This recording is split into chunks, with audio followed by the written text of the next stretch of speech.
The palace of the Vyari Empire was unlike anything humans had ever built. It stood like a mountain of glass and silver, stretching high into the sky with long towers shaped like blades.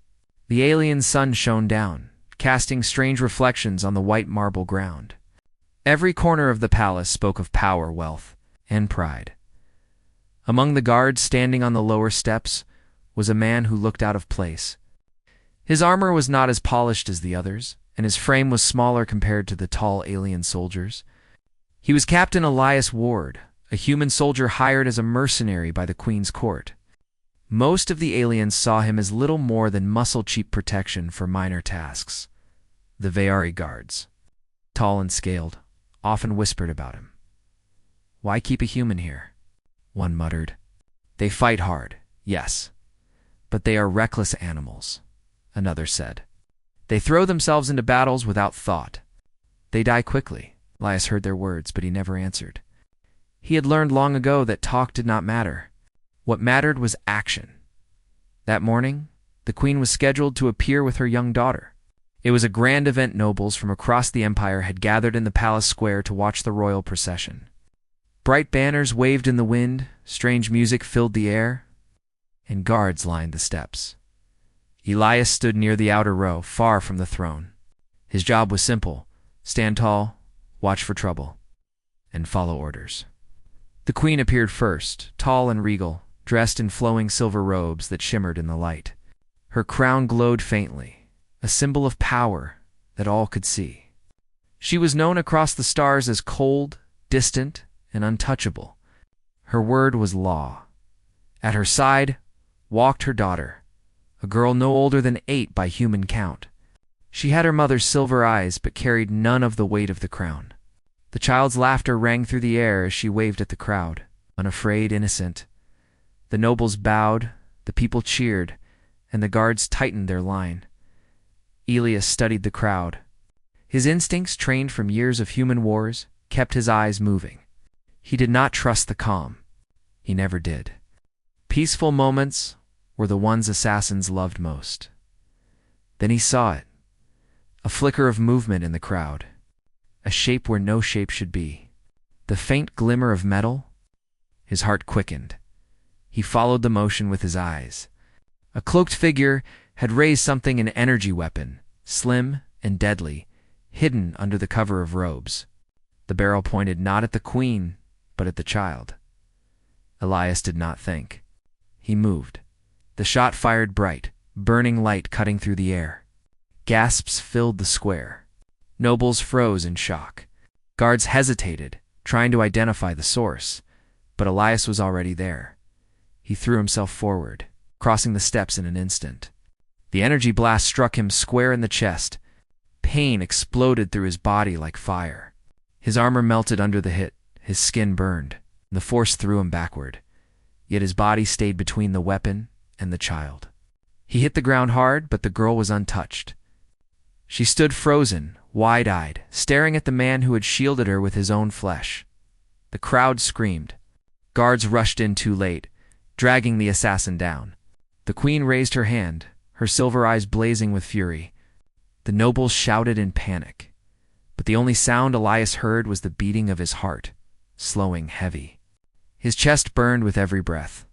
He looked up and saw the little girl kneeling beside him, tears shining in her eyes. You're safe," he whispered, his voice weak. The girl nodded, holding his arm with her small hands. The Queen stepped forward, her face hard as stone. For a moment she did not look at her daughter, nor at the assassin being dragged away. She looked only at Elias, the small, fragile human who had acted when her strongest soldiers had stood still. "Why?"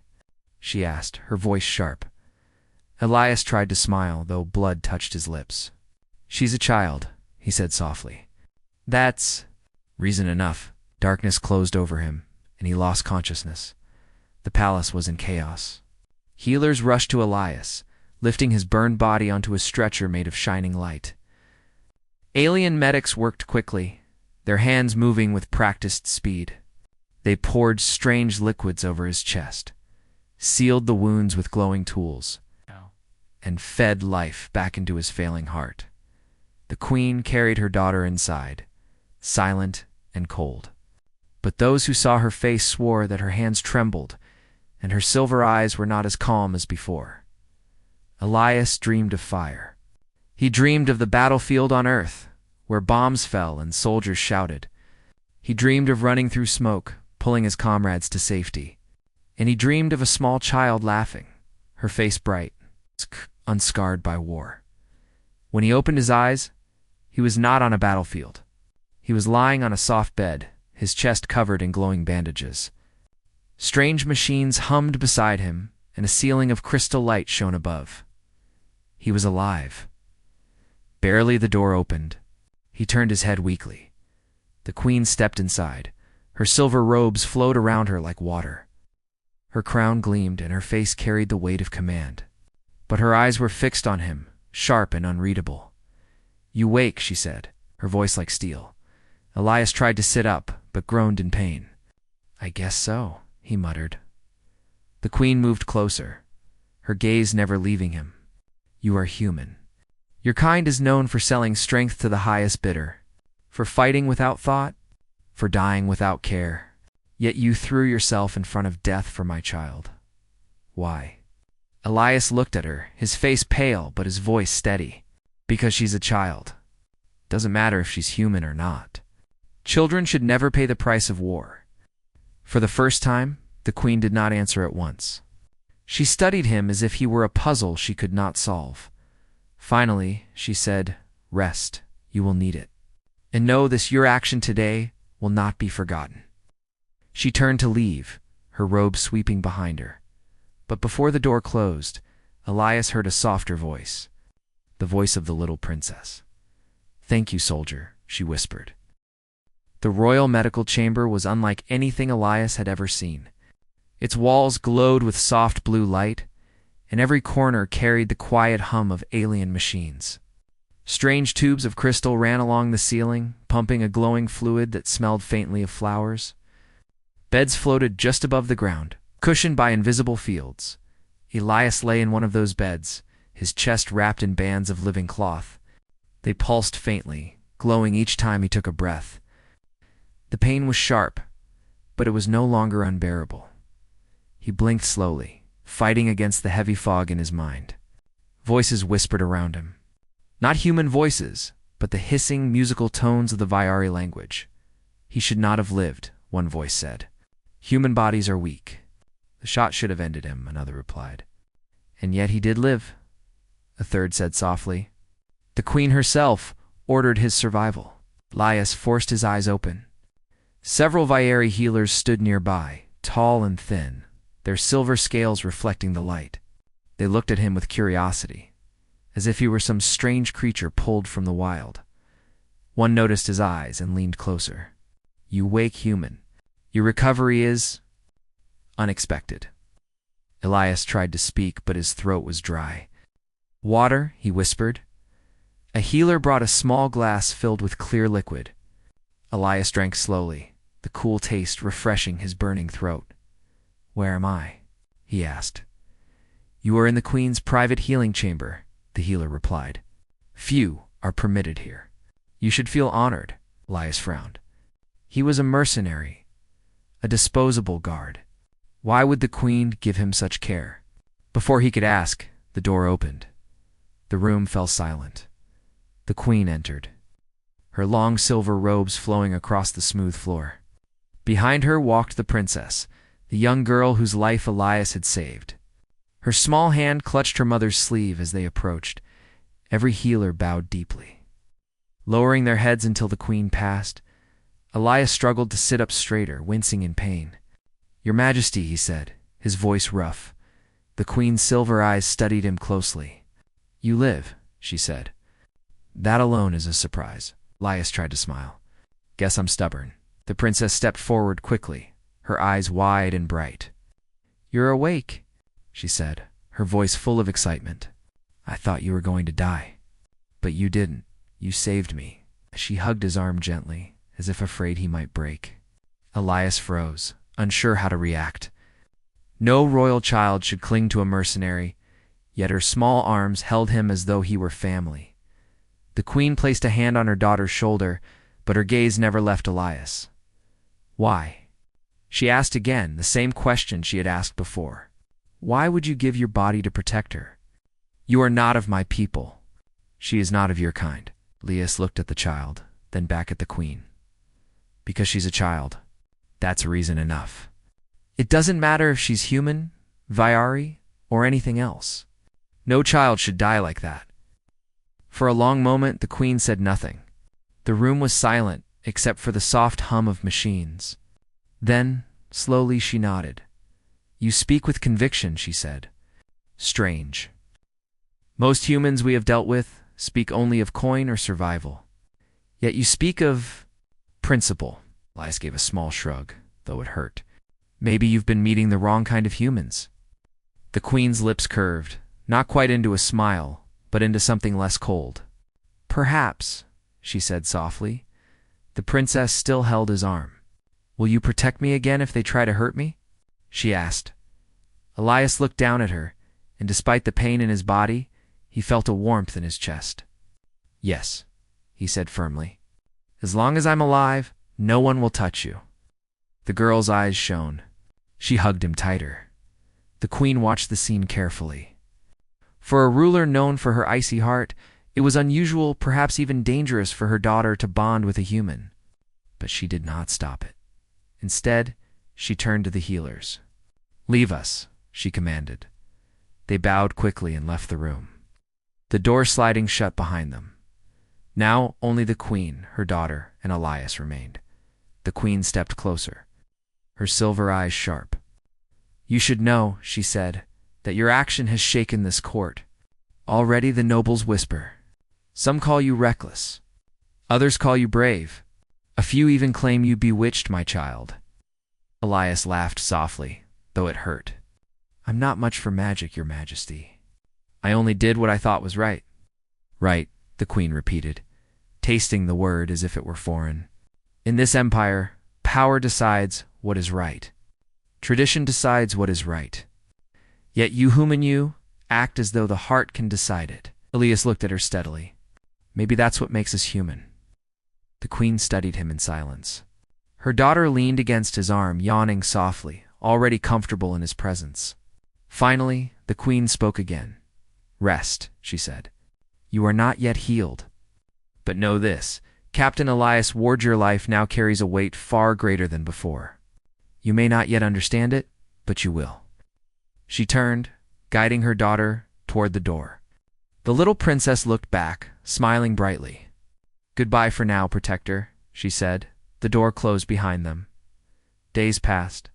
Elias remained in the healing chamber, his wounds closing faster than he expected. Alien medicine was powerful. The living cloth bandages pulsed and knit his flesh together, and each morning he felt a little stronger. But he also felt the eyes. Guards stood outside his chamber at all times, watching him. Servants brought him food, but spoke little, their gazes full of suspicion. He was not just a mercenary now. He was something else, something the court did not yet know how to treat. Rumors spread quickly.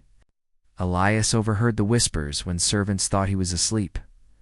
The queen visits him daily, one said.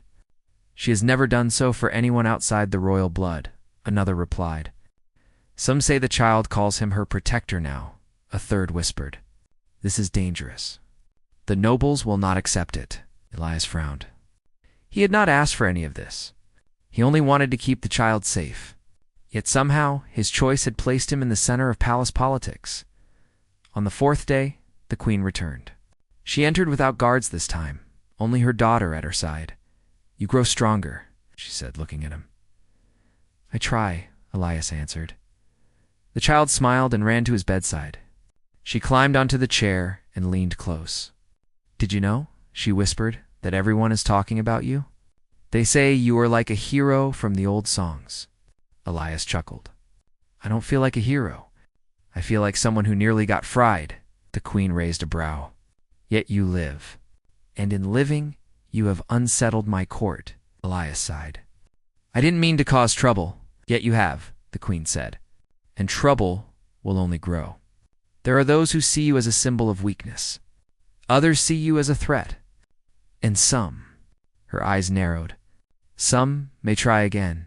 Elias understood her meaning. The assassin had not acted alone.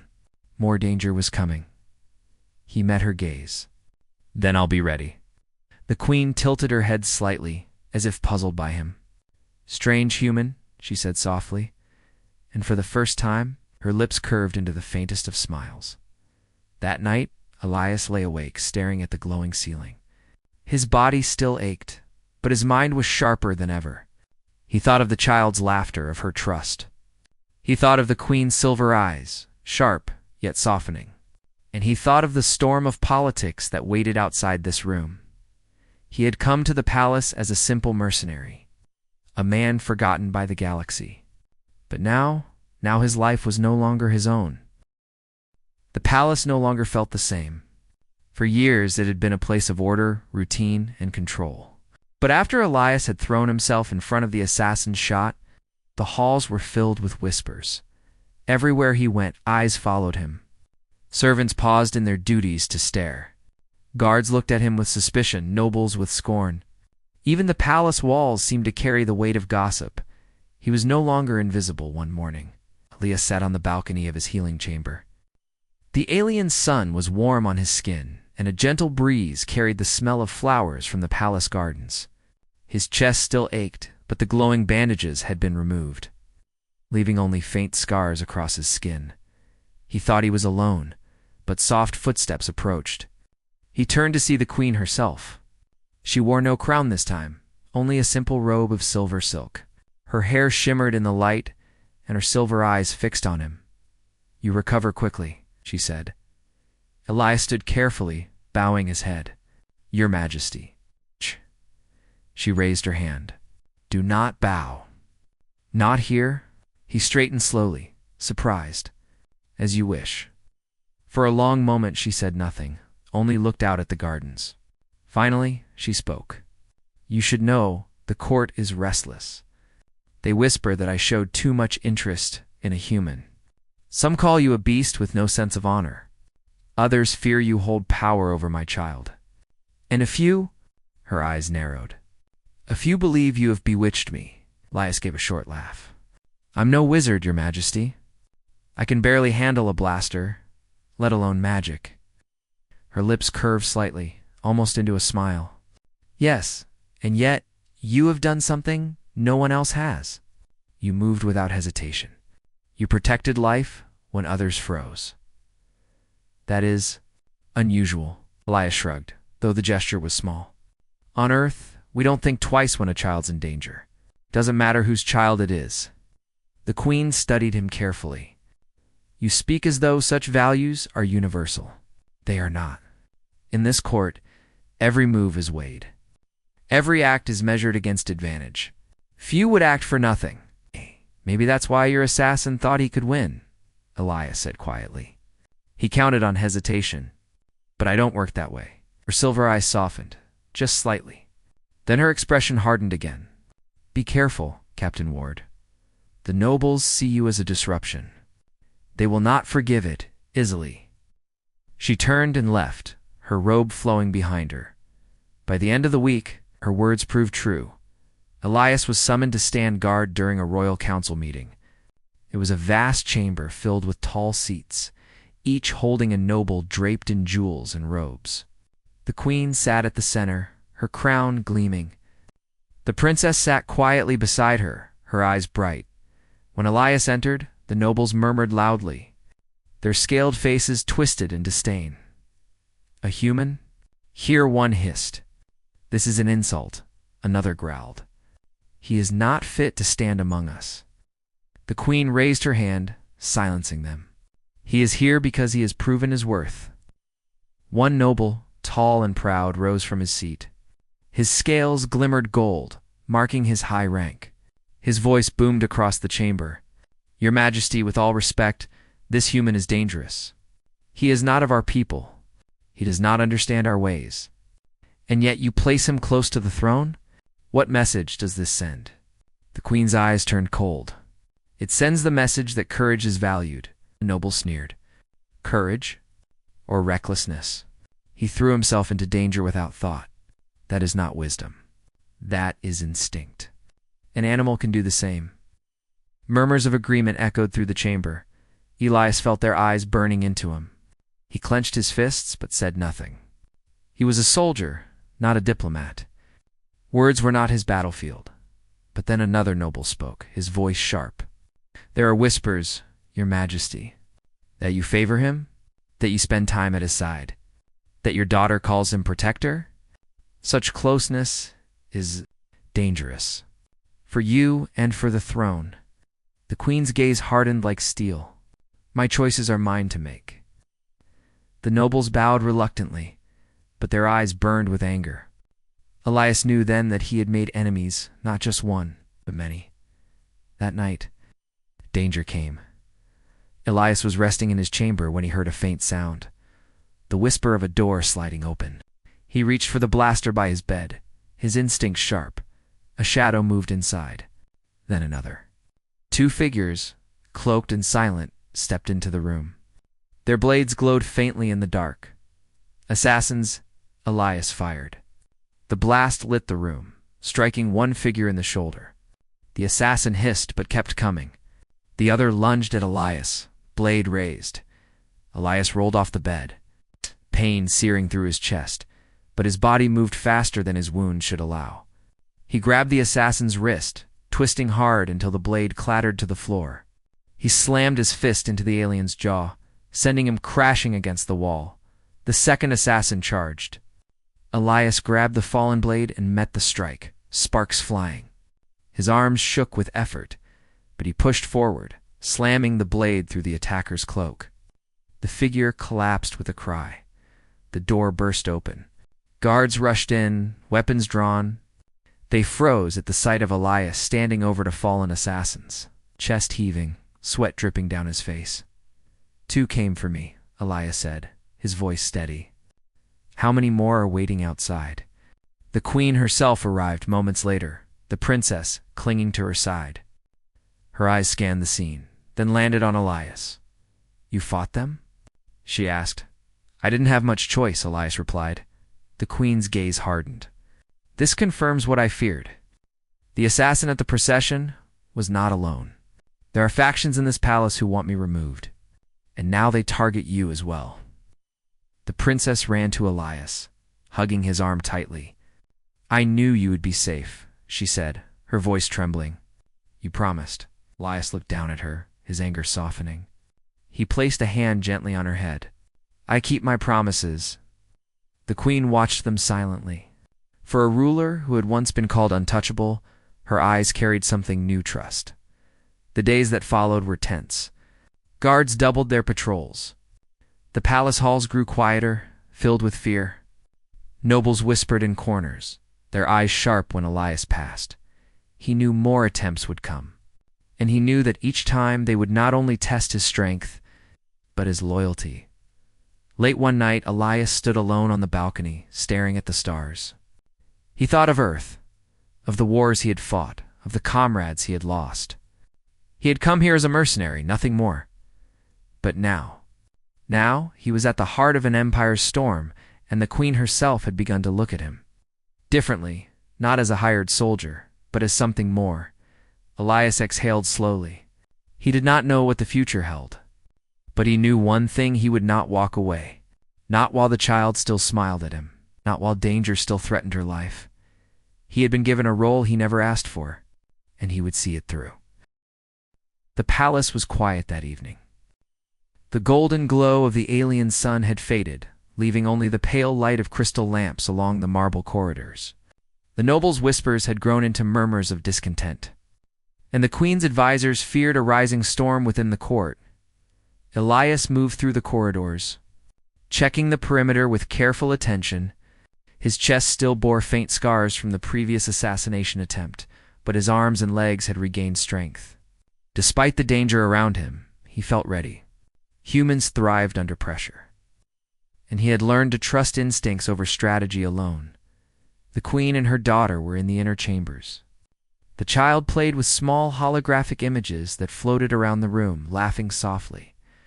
The queen sat in a silver chair, her eyes closed, listening to the faint hum of the palace. Both were unaware of the approaching danger. Elias felt it before he saw it, a disturbance in the palace corridors. Shadows moving faster than usual. Figures slipping silently through the halls. He tensed, reaching for the blaster at his side. Then the alarm rang, a sharp, piercing sound that echoed through the palace. The Viari guards rushed past him, shouting orders in their melodic language. "The coup begins," Elias whispered under his breath. From the shadows emerged dozens of cloaked figures, armed with energy blades and rifles. The human-sized ones moved quickly, silent as death. Larger, scaled nobles led the charge, aiming straight for the throne room. The palace guards tried to block them, but the attackers were precise. Cutting through lines like water through cracks, Elias moved faster than thought. He charged toward the inner chambers, clearing a path with careful, controlled strikes. Each step carried the weight of human resolve. Every move was instinct, honed through countless battles on Earth. He reached the throne room just as one of the attackers breached the door. The child screamed, hiding behind her mother. Elias raised his blaster, firing with deadly accuracy. The first attacker fell, collapsing in a tangle of robes and sparks. Another lunged at him with a blade, but he sidestepped, using the attacker's momentum to throw him into a wall. The queen rose, her eyes blazing silver. For a moment, she looked small and fragile beside the chaos. But Elias knew better. The Viari ruler had commanded armies for decades. Her mind was sharp, and her will was unbreakable. Protect her. She shouted at Elias, pointing toward her daughter. He nodded, moving in front of the princess, ready to shield her again. The attackers hesitated for a moment, seeing a human standing between them and their target. They had underestimated him before. Not again. The corridor echoed with the clash of energy blades. Sparks flew and screams filled the air. Elias fought with precision, striking enemies quickly, moving like a blur. For each step forward, he protected the princess, ensuring she stayed behind him. The queen was no passive observer. She moved alongside him, issuing orders to her loyal guards. They coordinated effortlessly, the human's instincts combining with the aliens' disciplined training, but numbers were against them. More attackers emerged from hidden passages, and the palace trembled with the sounds of chaos. Elias noticed one of the coup leaders, a massive scaled noble, his gold scales shining in the dim light, approaching the princess directly. He roared, swinging a heavy blade. Elias reacted instantly. He threw himself in front of the child again, blocking the blow with his body.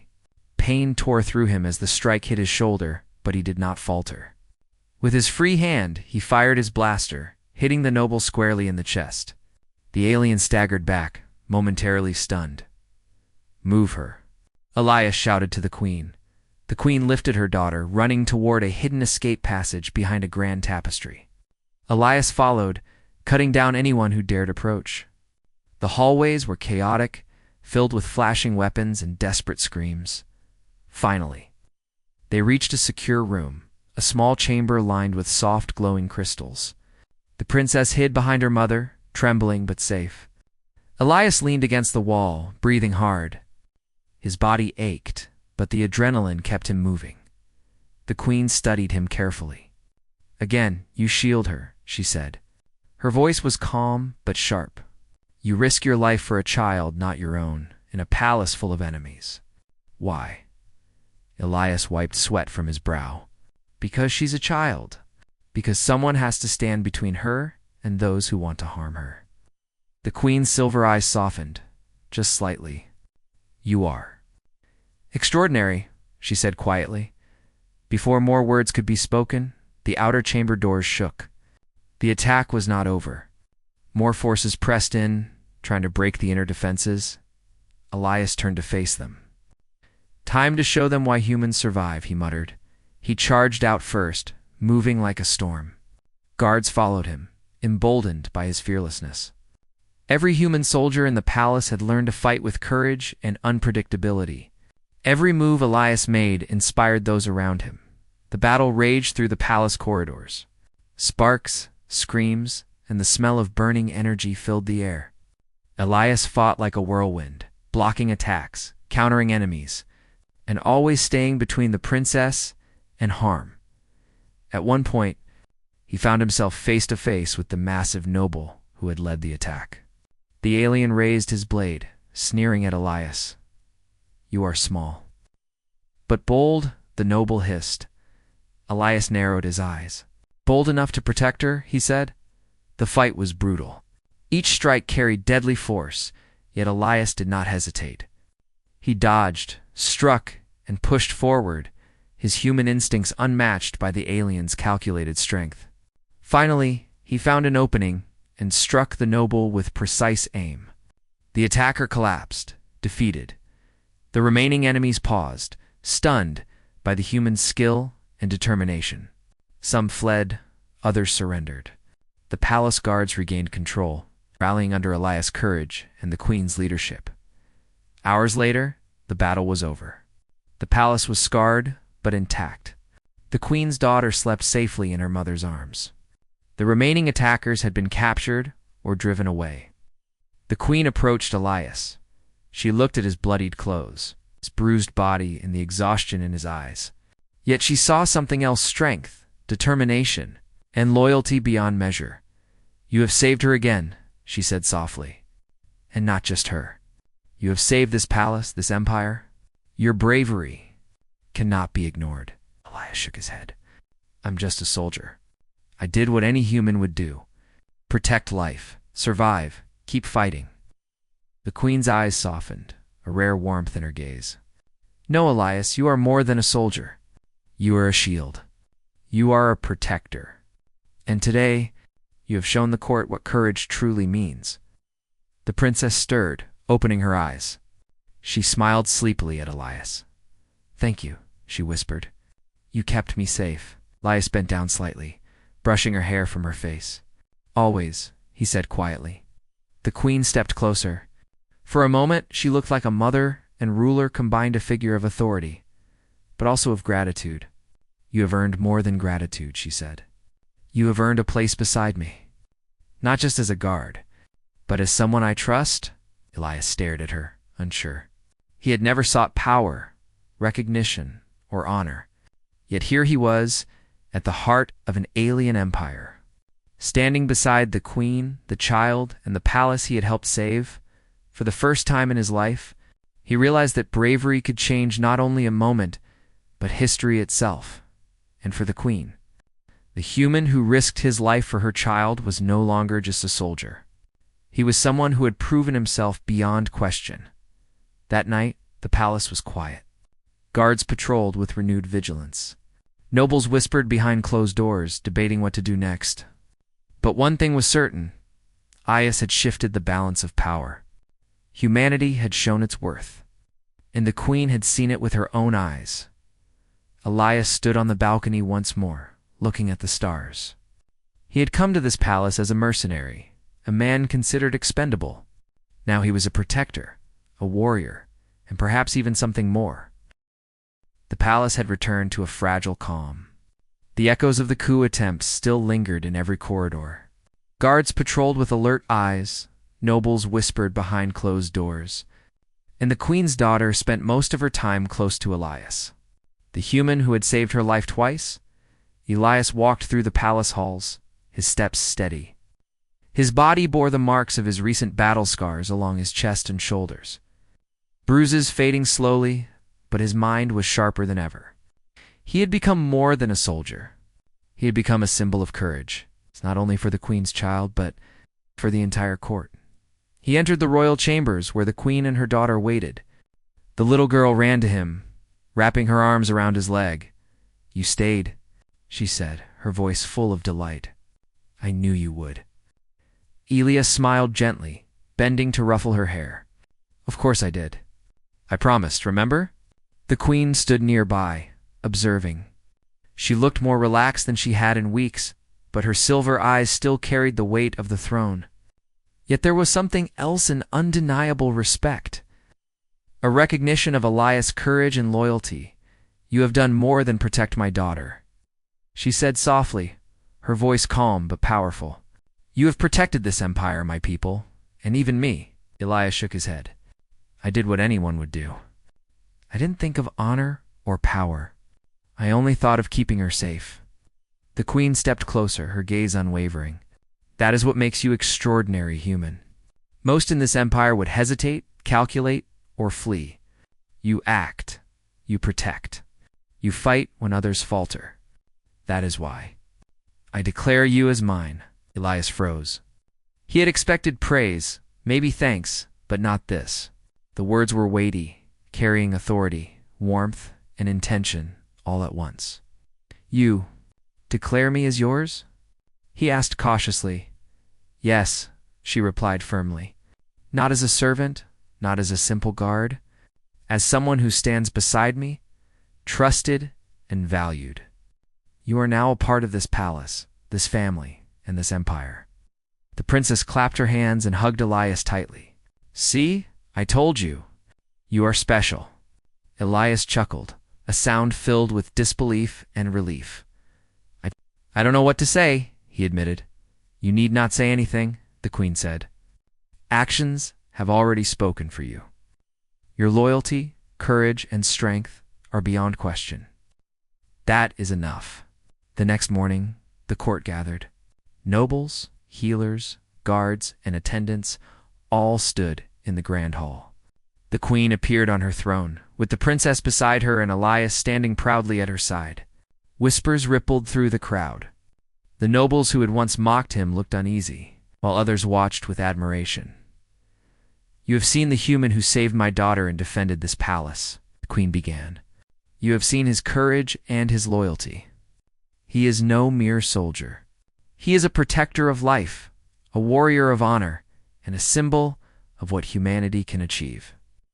Elias felt the eyes of the court on him. Some glared, some nodded, but all were silent, listening. "From this day forward," the queen continued, "Captain Elias Ward is recognized as mine. As a trusted guardian of this palace, my daughter, and the empire itself, let none doubt his place or his worth. Humanity has shown its strength, and through him, we honor that courage." A murmur ran through the hall. Some nobles shifted nervously, but the queen's authority was absolute. No one dared oppose her words. The princess ran to Elias, holding his hand proudly. "You're mine too, right?" she asked. Elias smiled, feeling a warmth he had never expected.